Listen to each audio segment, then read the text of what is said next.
kulan wacan oo wanaagsan idil ahaantiinba khiyaarta hawada nagala xidhiidhay waa mar kale iyo barnaamijkeena faaqidaada wararka qodobada aad wararkeena ku maqli doontaan waxaa kamid ah ra'iisul wasaaraha dalka Ethiopia Dr. Abiy Ahmed ayaa maanta hortagaya golaha baarlamaanka ee dalkaasi Ethiopia baarlamaanka dalka Ethiopia ayaa ra'iisul wasaaraha hordhigi doona ugu yaraan 4 qodob oo ay kamid tahay mushkiladaha ka jira gudaha dalka heshiiskii dhawaan lala galay maamulka Somaliland iyadoo dowladda Ethiopia ay sheegtay inay qaadi doonto weerar aan la mahdin doonin gabi ahaanna la isku dubariday ciidamadii Saylac iyo lagu hayay qaban lahaa sidoo kale dowladda Imaaraadka Carabta ayaa dowladda Ethiopia ugu deeqday malaayiin lacag iyadoo dowladda Imaaraadku ay sheegtay inay dowladda Ethiopia ay ka taageerayso dhanka dekedaha iyo amniga qodobada kale ee wararkeena ku maqli doontaan waxaa kamid ah dagaalada culus ee ka socda gobolka Axmaarada ayaa geystay khasaare aad u ballaaran iyadoo dadka ku dhintay gobolkaasi ay marka ka dambeysay cirkaas ku sii shareerayso madaxweynaha dowladda deegaanka Soomaalida Mustafa Maxamed Umar iyo wafdi uu hogaaminayo ayuu ra'iisul wasaaraha Ethiopia u egmaday in gobolkaasi nabad laga keeno iyadoo halkaasi ay ka soconayaan kulamo xasaasiya magaalada Jigjiga caasimadda dowladda deegaanka Soomaalida ayaa marka ka dambeysay ciidanka federaalka ay dhibaato ka geysanayaan iyadoo halkaasi kufsi loogu geystay gabadh aad u daayar meesha maalinimadii shalay halkaasi lagu dilay laba dhalinyaro oo deegaankaasi u dhashay qodobada kale ee wararkeena ku maqli doontaan waxaa kamid ah madaxweynaha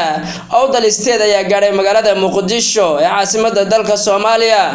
iyadoo la filayo in magaalada Muqdisho lagaga dhawaaqi doono maamulka Awdal State dowladda Soomaaliya ay aqoonsan doonto ciidamo aad u tiro badan oo halkaasi kala tagi doona madaxweynahaasi xaaladda siyaasadeed Soomaaliya iyo Ethiopia ayaa markale cirkaas ku shareertay iyadoo Ethiopia ay dhawaan sheegtay in ciidamo aad u tiro badan ay xuduudka Soomaaliland geysay ayna gaari doonaan deegaanada ayay Somaliland ay ku madlameen qodobadaas iyo qodobo kale oo faahfaahsan ayaan warkeena ku eegaynaa barnaamijka waxa ay kala qayb galaya saaxiibkay Gooni oo soo dhawow ee dowladda Ethiopia markale barnaamij hor la ayay ku dhawaaqday wadmooyin colaada Ethiopia iyo Soomaaliya markale dabka ku sii shidayo dowladda Imaaraadka la dhihi jiray ama Imaaraadka Carabta ee wayadii ugu dambeysay tuhunka weyn ay dadka Soomaaliyeed ka qabeen ayaa waxay tiri 2.4 billion ayaan ugu deeqanay dowladda Ethiopia oo ku dhisanaysa dekedaheeda Soomaaliya wayadii ugu dambeysay madaxweynaha Soomaaliya waxa looga digay Xasan Sheekh Maxamuud inuu kala cadeeyo Imaaraadka waxa ka dhaxay ayaga Ethiopia ay kala cadeeyaan dowladda Soomaaliya haday u aragto in Imaaraadku ay khatar ku yihiin Soomaalida in talaabo laga qaado loo aqoonsado cadawga Soomaaliya kalkalkiis in loo aqoonsado maxaad kala haraygas shida oo maasan tahay horta dowladda federaalka Soomaaliya wala socotaa in Imaaraadku uu agardaameeyo isla markaana heshiiska dekedaha lagu saxay oo qayb ka ah maadaama Ethiopia uu sheegay Imaaraadka inay maalgelin doonaan hadii lacala ay soo helaan dekedaas maalgashigeedan ay way bixin doonaan laakiin Imaaraadku wuxuu la socdaa shirkadda DP World oo la wareegtay meesha leeyahay Boorama in waxa heshiisku ah Imaaraadka iyo Somaliland lagu daray Ethiopia waxay bixin weysay saamigii halkaas ay ku lahayd oo markaas boqolkiiba lagu sheegay 18 lagana rabay in 35 milyan oo dollar ay bixiyaan ayagoo marka arintaas lacag bixin waayay maanta dan Imaaraadku dadaan lacag kale ay siinayna dhaqaale la'aanta ay haysana la dareemi karo waa wax la yaab leh marka dowladda Soomaaliya wala socotaa arintan hore loo sheegay Imaaraadka Ethiopia iyo Israel ay heshiisku arintan oo dhaqaalaha markaas isku weydaarsanayo marka u maleeymaayo in hadda 2 milyan iyo bar dollarka maxaa la yiraahdaa Mareykanka waa 2 billion hadday bixinayso dekada ku bixinayso maxay tahay Imaaraadka in la isweydiiyo waa teeda kale dekada ayaga ma askal waa maya in la isweydiiyo waa nafteeda in dowladda Soomaaliya waxa u baaqleen inay mamnuucaan shirkadda DP World oo laga laabto qandaraasyada iyo shatiyada wax ku dhisan lagana ceeriyo wadanka sababtoo Imaaraadka haduu ka tago wax oo ka gooymo wax ku ma galay marka dowladda Soomaaliya arinta wala socotaa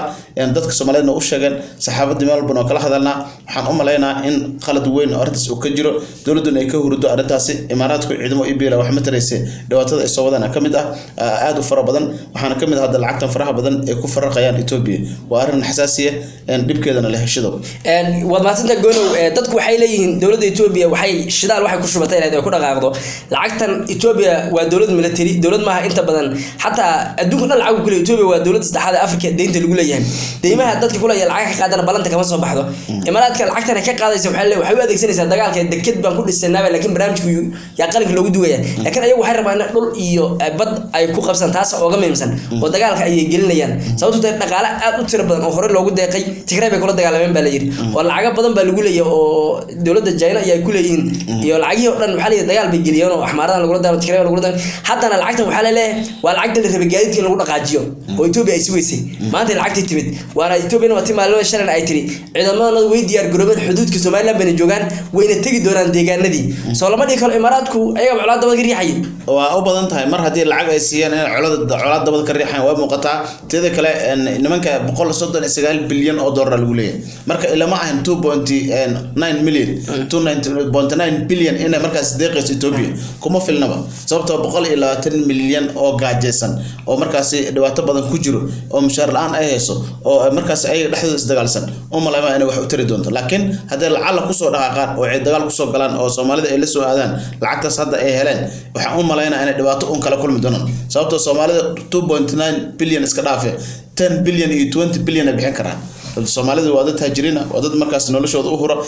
dhulkooda iyo hantidooda in qof walbana dhaqaalo bixina hadii mar la yiraahdo Ethiopia soo duushay qof walba qor qaadi karna qori oo qaada marka Soomaalida waxaan u maleynaa dibkaas inay ka hortagi doonto dhibaatada in ka imaan doonto laga hortagi doono fashil iyo ceeb Abiy Ahmed oo kala kulmi doono hadii marka imaaraadku dhaqaalaas oo bixiyo dawladda Soomaaliya uu qoslo dawladda Soomaaliya ay qaldan markaas inay fahanto meesha dhibka uu ka jiro dhaqaalaha lagu bixinayo oo burburka loo geysanayo Soomaalida inay ogaato way teeda kale musabixi maamulkiisa oo galay heshiiskan maanta meel kaga laabtaan ay leeyihiin xaalad halis ah ay ku jiraan dhaqaale la'aan ayaga haysata Ethiopia wax la seexday dhaqaale maanta ma siin karto dhaqaalaas hadda laga soo qaado u badata Abiy Ahmed ama doorasho kale ama sidoo saraakiisha uu kala fufuri lahaa ama dagaal sidoo Soomaaliya loo gilaa ku bixinaya laakiin musabixina ma siinayo qof kale ma siinayo waana lacag markaas uusan iska bixin karin hadhow Ethiopia deeqal uga sii galayso marka u maleeymaayo lacag kasto la siiyo Ethiopia in Soomaaliya wax ka qaban karto waa mahadsantahay gooni sidoo kale ra'iisul wasaaraha dalka Ethiopia Dr. Abiy Ahmed maanta ayuu hortagaya baarlamaanka dalkaasi waxa la leeyahay ajendayaasha baarlamaanka proposal waxa maanta laga hadli rabo waa ajendayaal aad u adag baarlamaanku kala fadhiga ka horeeyay waxay soo diyaariyeen barnaamij aad u adag oo ra'iisul wasaaraha Ethiopia ay leeyihiin haduu barnaamijkaas ka soo bixi waayo maadaama sharci dejintiina ay talaabo ayaa ka qaadanaa qodobadan waxa kamid ah mushkiladaha aan dhammaanayn ee dawladda Abiy Ahmed ay ku fashilantay inay dalka Ethiopia ay xal u hesho waa dhanka colaadda waa gobolka Axmaarada waa gobolka Oromiya waa ka Tigray waa guud ahaan dalka Ethiopia oo faraha ka baxay ra'iisul wasaarihina uu noqday mid dhiig gacmaha kula jira oo iska caadeystay in dalka colaad ku noolaado oo colaadi ay caado iska noqoto oo dalkii dal nabad loo helayo uu noqoninba oo iska caado ay noqoto dawladdu ay barnaamijkeeda iska wadato colaadda iyo dagaalka iyo dhimashada iyo barakucuna uu dalka caadi ka noqdo midaas baarlamaanku waxay leeyihiin ugu yaraan 4 qodob ayaan hor yaala bay leeyihiin baarlamaanka dalka Ethiopia maanta oo ah in gobolka Axmaarada maxaa xal loogu heli waayay hadda waxa la leeyahay guddiga halka jira madaxweynaha deegaanka Soomaalida ayaa kamid ah oo nimanka faanada iyo siyaasiyiinta Axmaaradaba oo isku fiican yihiin oo dhaqaale badan oo dhowr jeer ku bixiyay baa la yiri oo yaa loo diray wax qoomiyad ah oo qoomiyada dalka Ethiopia Mustafa Bisa ku jira waa Axmaara iyo waxa la diray iyo madaxweynaha deegaanka Soomaalida Mustafa wali waxa lagu xaman jiray inuu Axmaara saaxiib leeyahay Abiy Badro wuxuu ku yiri